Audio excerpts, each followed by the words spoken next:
This is big breaking news. Checkpoints are being set up internally inside the United States in multiple different states. People are reporting this.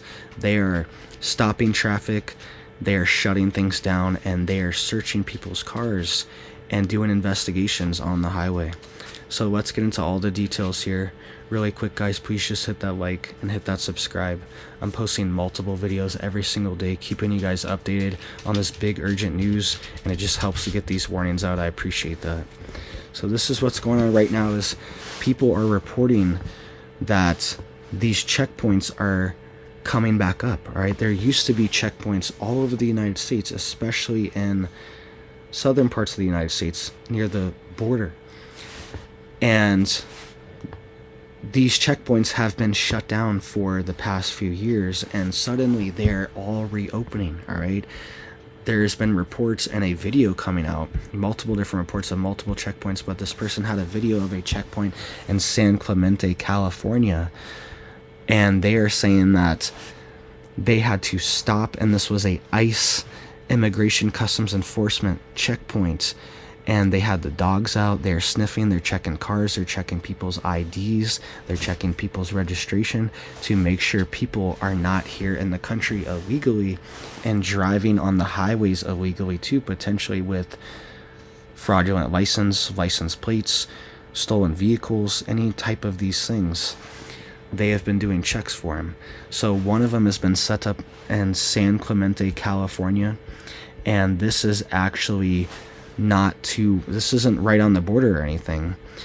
This is actually south of Los Angeles and north of San Diego. It's kind of in between, and it's north of Carlsbad. All right, so this isn't even really near the border. This is maybe 50 to 100 miles inland from the border. We are seeing these checkpoints being set up. All right, there's been a major clampdown on the situation, and we're also seeing checkpoints that are being set up as well too. Someone reported that a checkpoint was happening in Yuma, Arizona as well too, on I-8 East. They're saying that canine and ICE searches were happening to all cars.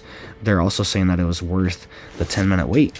All right, so they're doing this. These checkpoints are happening. This checkpoint in San Clemente was along Freeway 5 North, heading northbound, and they're cracking down. All right, they're trying to find people and shut down these operations that are happening inside the United States. All right, we are also seeing massive protests break out inside the United States as well too, inside of Dallas, Texas. It's being reported that a massive protest has broken out and is blocking traffic in Dallas, and these are people that are waving foreign flags, and they are chanting things like abolish ICE, get rid of ICE. They're saying no human is illegal, things like that. They have signs saying this, and they're mostly waving Mexican flags and foreign flags. I haven't seen a single American flag in this video of this protest, and this was happening in Dallas, shutting down the roads. All right, so we have checkpoints being set up by law enforcement to catch people that are criminals and in the country illegally, and then we also have these people that are, quote, protesting, shutting down the roads too, right, that are waving foreign flags and chanting to abolish our law enforcement inside the United States. So it's kind of a contrast here. Both are stopping the road and stopping traffic, but both for extremely different and total opposite reasons we're seeing this happen. Let me know down below too if you have seen any of these protests or any agitators in your city. This is pretty big for Dallas, and I think we're going to see a lot more of this, especially as the spring and summertime comes. I think we're going to see a lot more agitators, a lot more, quote, protests / even riots, getting into that territory. All right, this looks relatively peaceful. They're blocking traffic, which should be illegal, but I didn't see any destruction or anything like that. But I think we could even get to that level by summer, once things warm up, once people are ready to go outside the house, especially at nighttime. We could see a lot of this stuff pop off, right? A lot of almost retaliation for clamping down and enforcing the laws of the United States. Right, so let me know what you guys think down below. Please just hit it up for me down there. It helps to get these warnings out just so people know what's happening inside of our country. Let me know down below too if you've seen any more of these checkpoints. It's being reported that they're all along the southwestern states right now, especially they're being set up, but they could be anywhere right now. So let me know down below what you're seeing. All right, make sure you have your driver's license, registration, all that stuff with you, driving with you, of course, as always. But they're mostly just looking for people that are in the country illegally and have criminal records as well too. Those are the top priority that they're doing right now. And speaking of that too, there's been a bit of conflict that happened today between President Trump and the president of Colombia.